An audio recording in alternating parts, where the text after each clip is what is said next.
Today I will show you an action, drama, thriller film from 2018, titled Red Sparrow. Spoilers ahead. Watch out and take care. The story begins by jumping back and forth between the lives of our two protagonists in Russia. First, there is Dominika Yegorova, a famous ballerina that is in charge of taking care of her sick mom.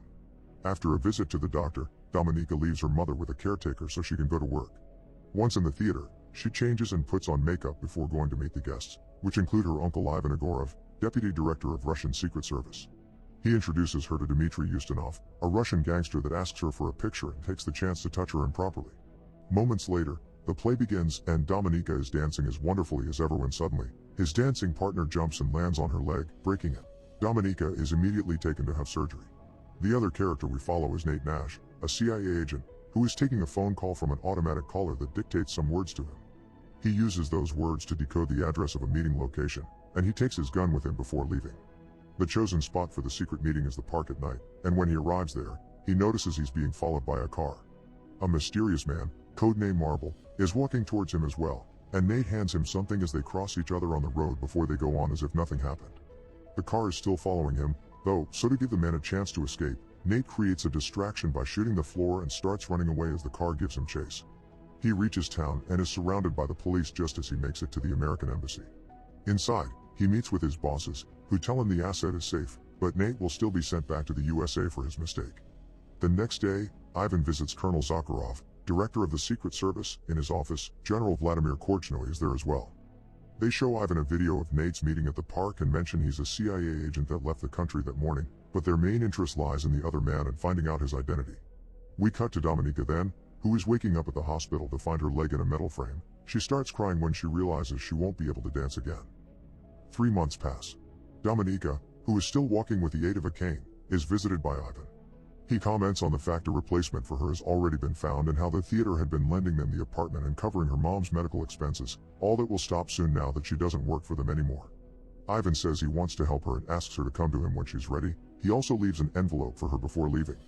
Dominika opens the envelope and finds pictures that show her dancing partner has been romantically involved with her replacement, plus a recording of a conversation between them that implies he jumped on her on purpose so his girlfriend could take Dominika's place. Later that day, we find Dominika in the theater, watching her former partner and the new girl practice.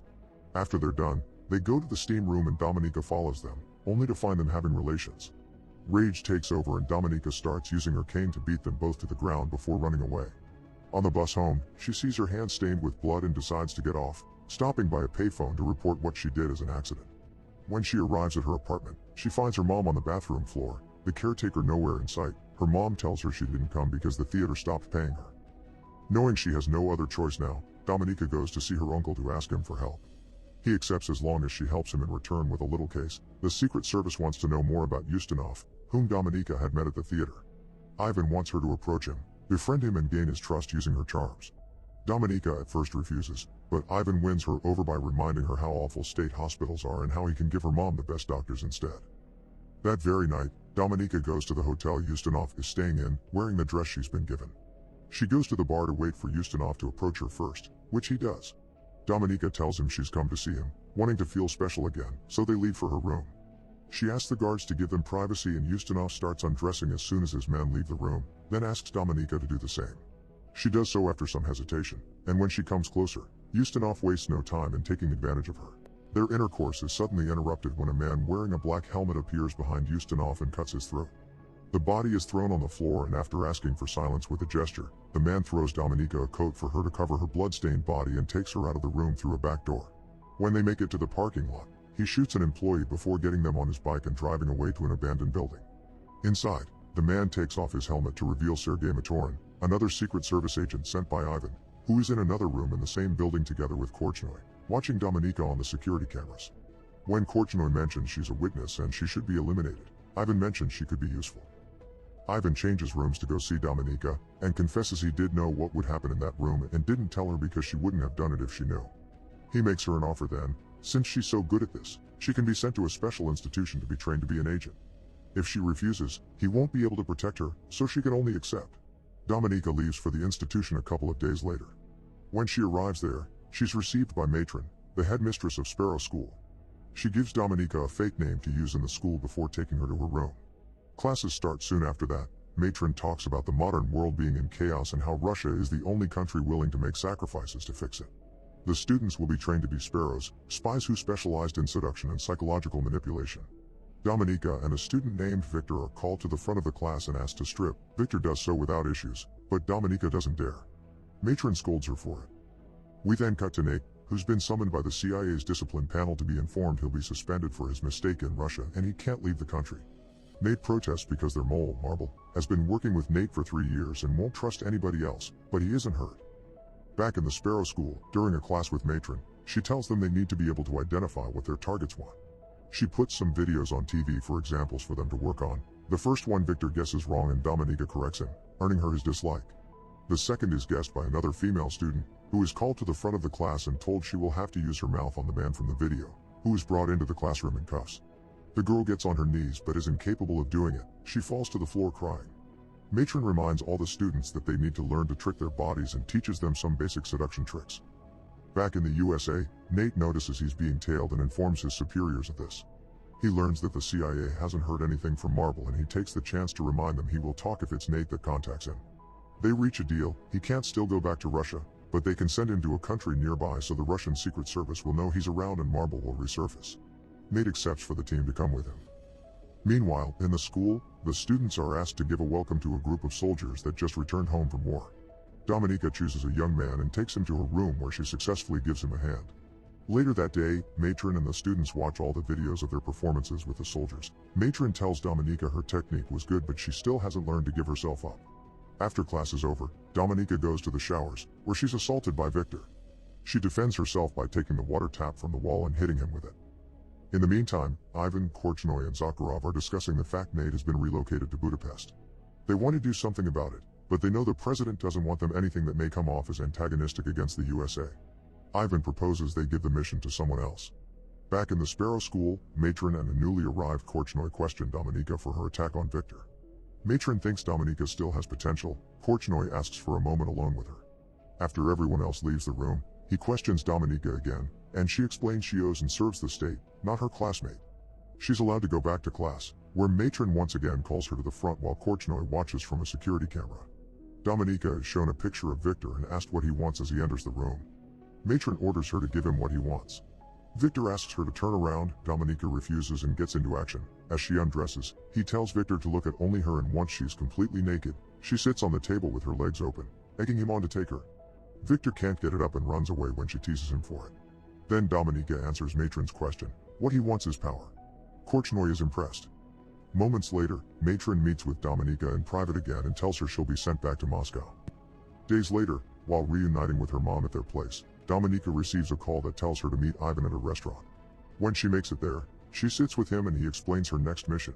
She'll be sent to Budapest to befriend Nate and gain his trust so she can learn the identity of their mole. He gives her a new passport and documents with a new name. Dominika leaves without eating. She makes it to Budapest a couple of days later, and goes to stay at an apartment she'll share with a fellow Sparrow, Marta. Later that day, she meets with her new boss, Station Chief Maxim Valentov, and asks him for some information on Nate. Afterward, she follows Nate around to learn his routine. The next day, Dominika starts going to the same swimming pool as Nate, and lets him go to her when they leave the building. They chit-chat a bit but Dominika plays hard to get. She also makes up a story about being a translator for the embassy. The following day, however, she doesn't find Nate at the pool, and the receptionist tells her her ID is gone missing. Turns out, Nate already knows she isn't what she says. We cut to him explaining to his superiors that she's been using many names and making the connection to Ivan. He thinks she's valuable and that her using her real name is a provocation. After some hesitation, his superiors allow him to get closer to her to gather intel. After going to Valentov to report her progress and ask for an embassy pass, Dominika visits the embassy and sees Marta chatting with Stephanie Boucher, an American politician. Nate interrupts her staring to chat, admitting he was the one to steal her ID from the pool, and asks her out to dinner the next day at 8. Dominika accepts before leaving.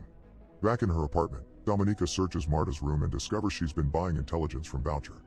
Marta returns home then, but doesn't catch her in the act. She gives Dominika a copy of the report Valentov sent to Moscow. Apparently Dominika has made an enemy. The next day after work, she follows Valentov into a bar and asks him to buy her time with a better report, then provokes him into punching her by making fun of his small member. His violence is now on the security cameras and Dominika tells him he'll write a better report or she'll take the recording to the police. While all this is happening, Nate is alone in a restaurant, waiting for his date. Thinking he's been stood up, he leaves the place, but Dominika is following him closely. Back in his apartment, Nate receives another coded message on the phone that he quickly writes down and deciphers. It says Vienna.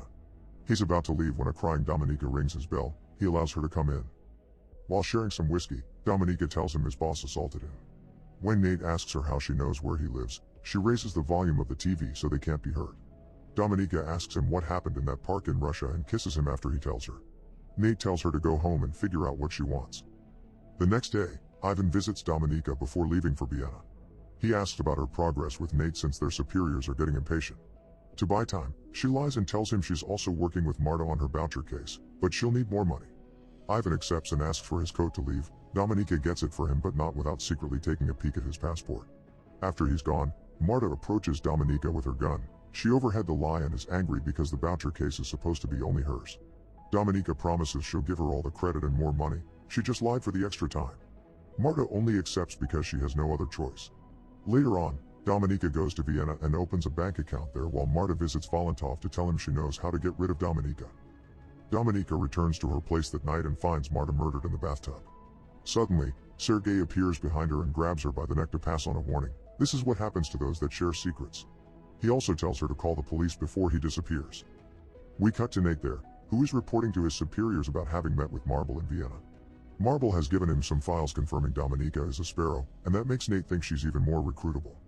Meanwhile, Dominika is being interrogated by the police, but she tells them nothing. When she leaves the precinct, she finds Nate outside waiting for her. They go back to his place, where he confesses he knows she's a Sparrow. Dominika tells him her story in return, putting emphasis on the fact she only cares about her mother's well-being. Nate asks her to be a double agent for him, promising her protection. She replies she needs to sleep. He gives her his room. Later in the night, she leaves the room and joins Nate on the touch.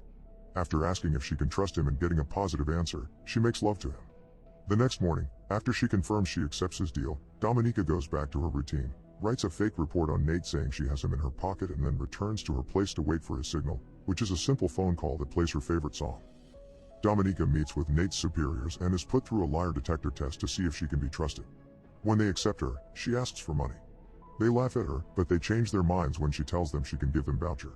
The following Friday, the whole team flies to London to meet with Boucher.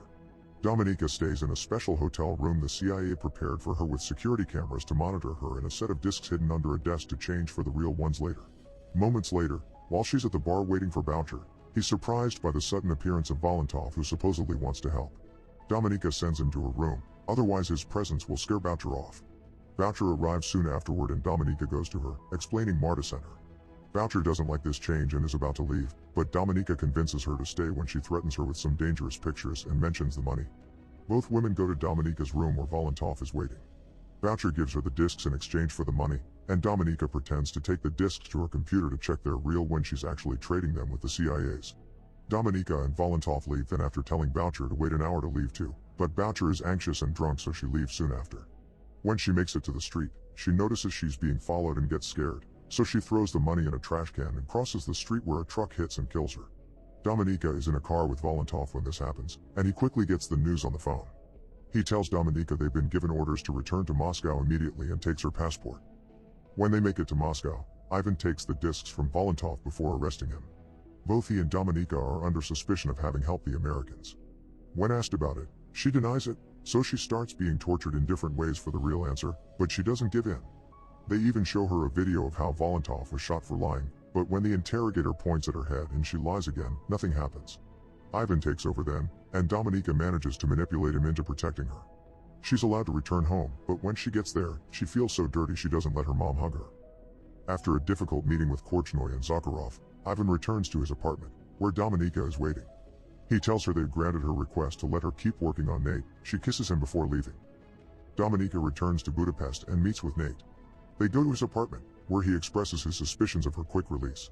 Dominika convinces him to relocate her and her mom to America and to give her more money. He accepts before they make love. In the middle of the night, Dominika wakes up when she hears a noise. She goes to the kitchen to find Sergei torturing Nate. She pretends to be on his side at first, even helping him hurt Nate to get the name of the mole. But when Sergei gets distracted, she hits him back and helps Nate cut the straps tying him to the chair. The three of them get into a fight that doesn't last long. Sergei slips and Dominika takes the chance to stab him. She wakes up in the hospital the next day, and leaves her room to have a smoke. She's then approached by Korchnoi, who reveals himself as Marble. He thinks he'll be caught soon and doesn't want to die in vain, so he asks Dominika to expose him so she can become a national hero and take his place as a mole. She doesn't give him a definite answer, but after he leaves, she checks on Nate and leaves as well. She gives herself up to the police and asks to see the Russian ambassador. When she's taken to him, she tells him to call Zakharov and inform him she has the name of the mole, which she'll give him in exchange for her freedom. A meeting to do the exchange is arranged later that night at an airport. Nate will walk with her to confirm the identity of the mole, and she mustn't try to run or she'll be shot. Nate is angry with her because he thinks she's used him, but she has a surprise. When the Russians approach them with the mole, they take the bag off his face to reveal it's not Korchnoi. It's her uncle Ivan, who has been framed thanks to Dominika fabricating evidence since she made it to Budapest the first time. Nate quickly catches on and confirms Ivan is the mole. After the exchange is done, Ivan is shot by a Russian sniper and Dominika is taken away on a helicopter. Back in Russia, she's named a heroine and allowed to have a good life with her mom. The movie ends when she receives a phone call and the only sound on the line is her favorite song. Make sure to subscribe and turn on notifications so you can watch more videos like this. Thanks for watching.